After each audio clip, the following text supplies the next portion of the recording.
Coca-Cola, Pepsi আমাদের জীবন ধরে যেতে পারে, কোকা-কোলার বোতল হাতেও নেব না। এক নম্বর এটা আমাদের করণীয়। 2 নম্বর আমাদের ব্যবসায়ী ভাইদেরকে বলবো, হ্যাঁ আলোচনা একটা করে বলতেছি, একটা করে ধরি, সব বন্ধ করতে পারবো ইনশাআল্লাহ। আমি আমার ব্যবসায়ীদেরকে বলবো, আপনারা দোকান থেকে দয়া করে কোকা-কোলা সরান, জমি না সরান। আমরা একটা স্লোগান এবার শুরু করেছি। এবার এই যে আমাদের স্লোগান হবে, যে দোকানে থাকবে কোক সে দোকান বয়কট। বলেন যে দোকানে থাকবে কোক, বলেন যে দোকানে থাকবে কোক, যে দোকানে থাকবে কোক। একজন যুবক দাঁড়িয়ে এই স্লোগান দাও, যে দোকানে থাকবে কোক। আপনি না আমার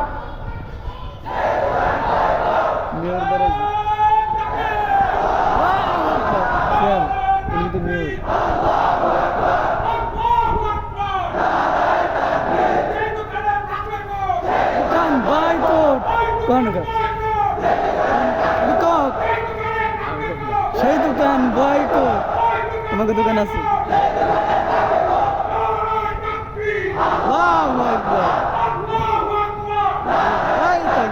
আমরা সব সময় বলে আপনি কুক খাচ্ছেন, এটা হসপিটাল লাল এটা বেরিস্টি শিশুদের রক্ত।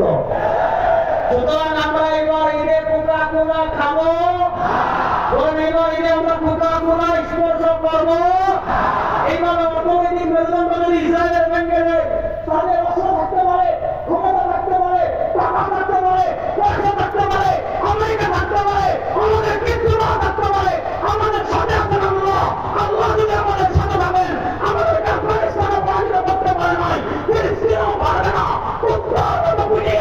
পৃথিবী থেকে বিদায় করা হবে ইনশাআল্লাহ, ইনশাআল্লাহ।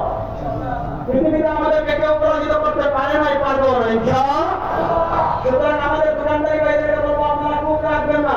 আপনারা যদি কোকা-কোলা সরাতেন, যুবক ভাইদেরকে আমি বলে যাবো, যুবকরা আপনারা ক্যাম্পেইন করবেন। কি ক্যাম্পেইন করবেন? মহল্লার যুবকদেরকে বুঝাবেন, শিশুদেরকে বুঝাবেন, বৃদ্ধদেরকে বুঝাবেন যে ভাই কোকা-কোলা খাবেন না, কিনবেন না।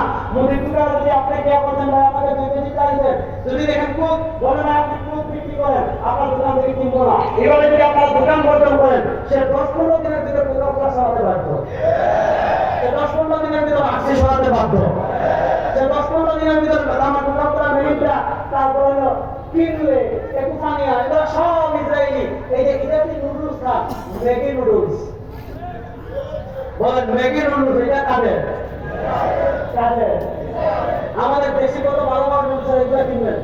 আমাদের আপনি কোকা-কোলা খাওয়ার টাকা দাম খান, নারিকেল খান, সমস্যা কি? আমাদের মনে খান, আরো কত কিছু আছে, ভালো ভালো পানি খান, টিউবওয়েলের পানি খান, বৃষ্টির পানি খান, এগুলো ফ্রেশ। আর পানি না খাবো, তারপর আমরা কোকা-কোলা খাবো? আপনি চিন্তা করতে পারবেন না, আপনি চিন্তা করতে পারবেন না। এই মুসলমান রাষ্ট্রগুলো, আপনি আমি যে কি কষ্ট পেয়েছি বুঝছেন। আজকে দেখেন, মানে কষ্টে বুকটা কেন কাটে শুনেন। আজকে ফিলিস্তিনের নদীর মতো আমাদের রক্ত যাচ্ছে, অথচ তার পাশে আরো কষ্ট। এক সমস্ত কাস্তারা যদি যুদ্ধ করা লাগবে না, যদি সৌদি আরবের কথা বলেন, বাহরাইনের কথা বলেন, কাতারের কথা বলেন, কুয়েতের কথা বলেন, দুবাইয়ের কথা বলেন, ইয়ামানের কথা বলেন, তারপরে আপনি ওমানের কথা বলেন, মিশরের কথা বলেন, এরা যুদ্ধ করা লাগবে না। এরা যদি শুধু বলে খবরদার ইসরায়েলকে আর একটা লাশ দেখতে চাই না, শুধু ধমক দিয়ে, শুধু ধমক দিয়ে ইসরায়েলের বাপের ক্ষমতা লাগে হামলা করা। আপনাদের একটা তথ্য দিই, 1963 সাল থেকে নিয়ে, যুবকরা ভালো করে শুনবা, 1973 সাল থেকে নিয়ে 1963 সাল থেকে নিয়ে 1991 সাল পর্যন্ত আরব লীগ প্রাতিষ্ঠানিকভাবে কোকা-কোলা বয়কট করেছিল। যে কোকা-কোলা অবৈধ, দেখেন তারা এলে আপনাদেরকে কি শিখাচ্ছে, আরে কোকা-কোলা ফ্যাক্টরি ফিলিস্তিনেও আছে। দেখেন না একটা যুবক দেখেছো তো, একটা কি দিচ্ছে যে কোকা-কোলা ফ্যাক্টরি কোথায় আছে? ফিলিস্তিনেও আছে। হ্যাঁ, কোকা-কোলা ফ্যাক্টরি ফিলিস্তিনে আছে, পার্টি এগুলো ঠিক, কিন্তু কোন জায়গায়? ফিলিস্তিনের মুসলমানের জমি অবৈধ দখল করে তার কোকা-কোলা ফ্যাক্টরি বানিয়েছে। যেদিন ফিলিস্তিনটা, যেদিন মুসলমানরা ফিলিস্তিন পরিপূর্ণ উদ্ধার করবে, কোকা-কোলা ফ্যাক্টরি ভেঙে জমা করে দেওয়া হবে ইনশাআল্লাহ, ইনশাআল্লাহ। এবার বুঝেন, আমি যে প্রসঙ্গে আপনাদেরকে বলছি, 1991 সাল পর্যন্ত আরব লীগ কি করেছিল? কোকা-কোলাকে ব্যান করেছিল, নিষিদ্ধ করেছিল। বলতে পারেন আমরা সাহেব তাহলে 1991 পরীক্ষা হয়েছে, 1991 পর পুরো আগের মতোই আছে, কিন্তু আরবের শাসকরা ইসরায়েলের পাতাটা গোলাম হয়ে গিয়েছে। এগুলো প্রচার করা বলছিলাম আজকে দেখেন আমাদের বাংলাদেশে আমরা এই কোকা-কোলা 12টা বাজিয়ে দিয়েছি, পাগল হয়ে গিয়েছে। ভাদ্র মাসে কুত্তা যেমন পাগল হয়, বাংলাদেশের কোকা-কোলার বিজনেস এরা এমন পাগল হয়ে গেছে। এদের পাগলামি বাড়াতে চান কি জানি না, এদের পাগলামি যত পড়াইতে পারবেন আমরা আপনার আমল নামায় তত ব্যক্তি দিতে থাকবে। কোকা-কোলা যত ছাড়বেন এদের পাগলামি যত বাড়বে। আজকে আমাদের উম্মার অবস্থা কোথায় গিয়েছে, আমি আসছি খুব কষ্ট করে, আবার আমি সিলেট চলে যেতে হবে, কবে আমার সিলেটে গিয়ে করবো, এজন্য আমি আপনাদেরকে খুব বেশি সময় দিতে পারবো না। যেহেতু ঈদের সময় এদের মনে আপনাদেরকে বলে যাচ্ছি, এদের মনে আপনাদের কাছে যে মেসেজটা দিয়ে যাচ্ছি, যে বার্তাটা দিয়ে যাচ্ছি, দেখেন আজকে আরবের লোকজন কত গাফেল, কত উদাসীন, কত গাফেল, কত উদাসীন, এর প্রমাণ কি?